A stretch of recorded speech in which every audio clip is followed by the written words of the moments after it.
اعوذ باللہ من الشیطان الرجیم بسم اللہ الرحمن الرحیم السلام علیکم ورحمۃ اللہ وبرکاتہ۔ میرے عزیز بھائیوں، ایک یتیم نوجوان شکایت لیے اللہ کے رسول صلی اللہ علیہ وآلہ وسلم کی خدمت اقدس میں حاضر ہوا اور کہنے لگا،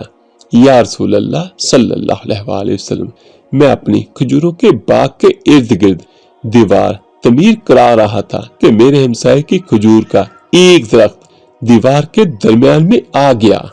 میں نے اپنے ہمسائے سے درخواست کی کہ وہ اپنی کھجور کا درخت میرے لیے چھوڑ دے تاکہ میں اپنی دیوار سیدھی بنوا سکوں، تو اس نے دینے سے انکار کیا۔ اور ایک جگہ پر یہ آتا ہے کہ وہ بندہ اللہ کے رسول صلی اللہ علیہ وآلہ وسلم سے اپنے ہمسائے کی شکایت کرتا ہے کہ اس کے کھجور کے درختوں سے کھجوریں گرتی ہیں میرے صحن میں، اور اگر میرے بچے اٹھا کے منہ میں ڈالیں تو وہ آ کے منہ سے بھی نکال لیتا ہے۔ تو باہر کا وہ کہتا ہے کہ میں نے اپنے ہمسائے کو اس کھجور کے درخت کو خریدنے کی پیشکش کر ڈالی، لیکن میرا ہمسایہ انکار کر رہا ہے۔ تو اللہ کے رسول صلی اللہ علیہ وآلہ وسلم نے اس نوجوان کے ہمسائے کو بلا بھیجا۔ وہ ہمسایہ حاضر ہوا تو آپ صلی اللہ علیہ وآلہ وسلم نے اسے نوجوان کی شکایت سنائی، جسے اس نے تسلیم کیا کہ واقعتاً ایسا ہی ہوا ہے۔ تو اللہ کے رسول صلی اللہ علیہ وآلہ وسلم نے فرمایا، تم اپنی کھجور کا درخت اس نوجوان کے لیے چھوڑ دو، یا اس درخت کو نوجوان کے ہاتھوں فروخت کر دو اور قیمت لے لو۔ تو وہ بندہ منافق تھا، گنہگار تھا، تو اس نے دونوں حالتوں میں انکار کیا، نہ ہی دیا بغیر قیمت کے اور نہ ہی قیمت کے ساتھ۔ تو آپ صلی اللہ علیہ وآلہ وسلم نے پھر فرمایا، کھجور کا درخت اس نوجوان کو فروخت کر کے پیسے بھی وصول کر لو، اور تمہیں جنت میں بھی ایک عظیم الشان کھجور کا درخت ملے گا جس کے سائے کی طوالت یعنی لمبائی میں سوار 100 سال تک چلتا رہے گا۔ سبحان اللہ۔ میرے عزیز بھائیوں، دنیا کے ایک درخت کے بدلے میں جنت میں ایک درخت کی پیشکش ایسی عظیم تھی، جس کو سن کر مجلس میں موجود سارے صحابہ کرام رضی اللہ تعالی عنہ دنگ رہ گئے، اور سب یہی سوچ رہے تھے کہ ایسا شخص جو جنت میں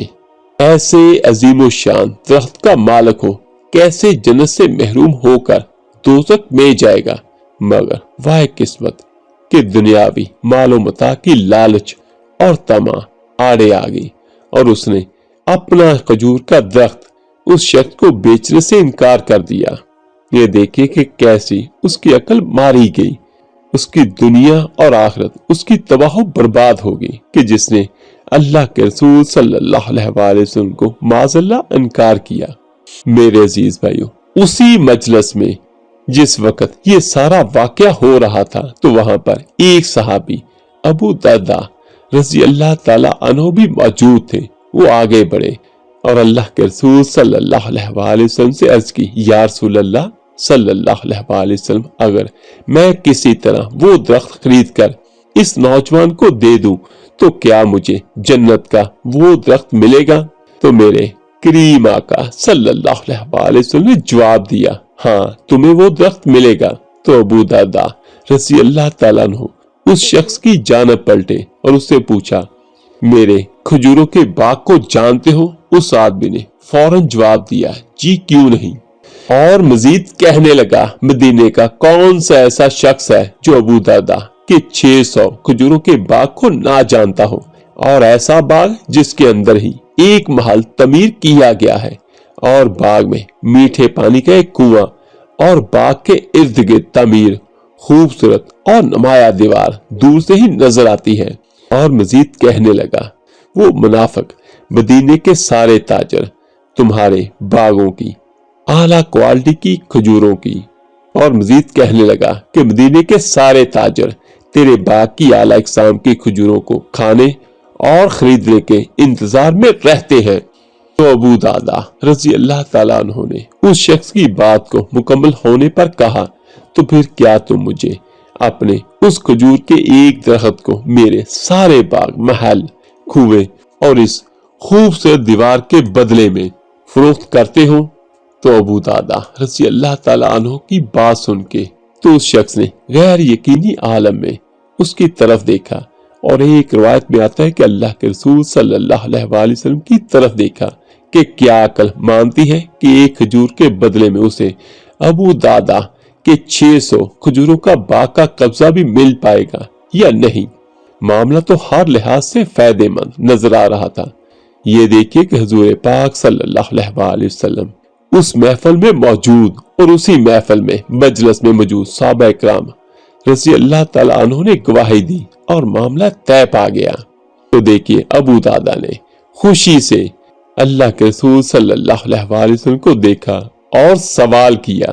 یا رسول اللہ صلی اللہ علیہ وآلہ وسلم، جنت میں میرا ایک کھجور کا درخت پکا ہو گیا ہے؟ تو اس کی وہ بات سن کے میرے کریم آقا صلی اللہ علیہ وآلہ وسلم فرماتے، نہیں ابو دادا،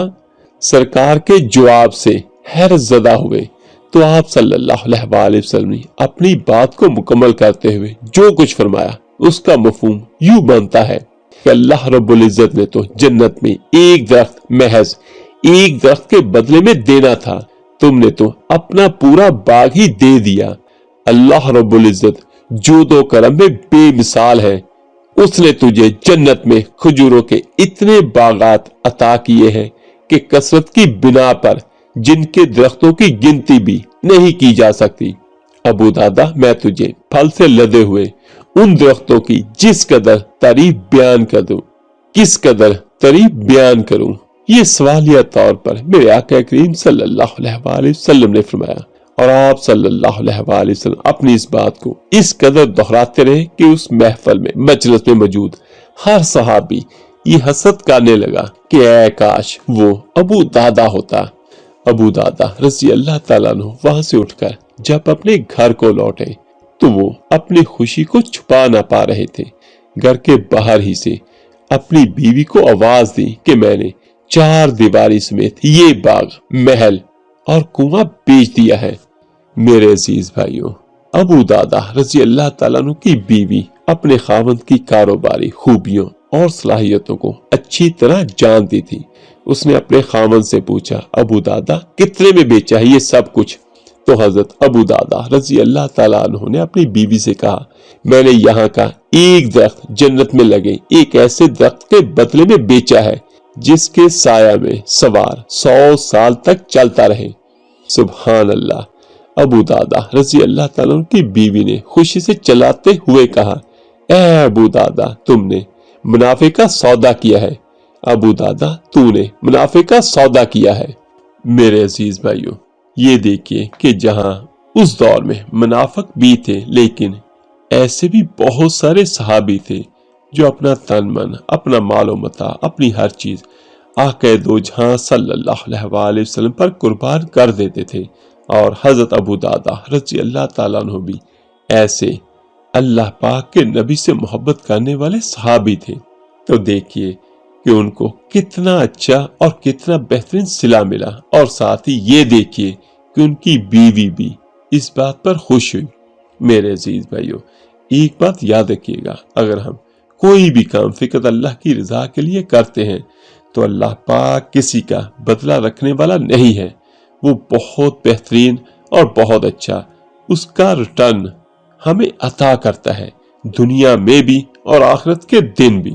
آخر میں دعا ہے اللہ پاک آپ کو اور مجھے، ہم سب کو صحیح معنوں میں آقا کریم صلی اللہ علیہ وآلہ وسلم کے نقش قدم پر چلنے والا بنا دے۔ آمین ثم آمین۔ اللہ پاک آپ سب کا حامی و ناصر ہو۔ السلام علیکم۔